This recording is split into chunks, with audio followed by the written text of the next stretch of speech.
بات اور یاد رکھیں، یہ بہت بڑی غلط فہمی ہے اور لوگ اس کا شکار ہوتے ہیں اور لوگ اس چانسے میں بھی آتے ہیں۔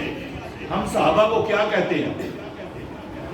بولے رضی اللہ تعالی کیا کہتے ہیں؟ سارے لوگ بولے، میں تو زور لگا اتنا لگا دیا آپ کی آواز ہی نہیں آ رہی۔ ہم صحابہ کو کیا کہتے ہیں؟ رضی اللہ تعالی۔ اس کا معنی پتہ ہے کیا ہے؟ ہاں جی، اللہ راضی ہو نہیں، راضی ہو نہیں، یہ دعا ہوتی ہے۔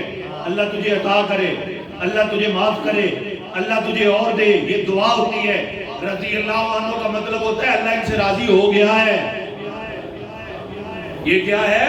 یہ دعا نہیں آپ دیتے حضرت، یہ آپ کا جب والد فوت ہو جائے، بھائی فوت ہو جائے، دادا فوت ہو جائے، آپ اس کو کہتے ہیں یا اللہ اس پر رحم کر، یا اللہ اس پر مہربانی کر، یا اللہ اس کو بخشش، اس کو عطا کر، اس کو مغفرت دے دے۔ یہ ہم اپنے مظلوم کے لیے کہتے ہیں۔ ہم صحابہ کے لیے کیا کہتے ہیں؟ اللہ ان سے راضی ہو نہیں کہتے، ہم کہتے ہیں اللہ ان سے راضی ہو گیا ہے۔ کیا کہتے ہیں؟ اللہ ان سے راضی ہو گیا ہے۔ اس کا مطلب یہ ہے اللہ ان سے راضی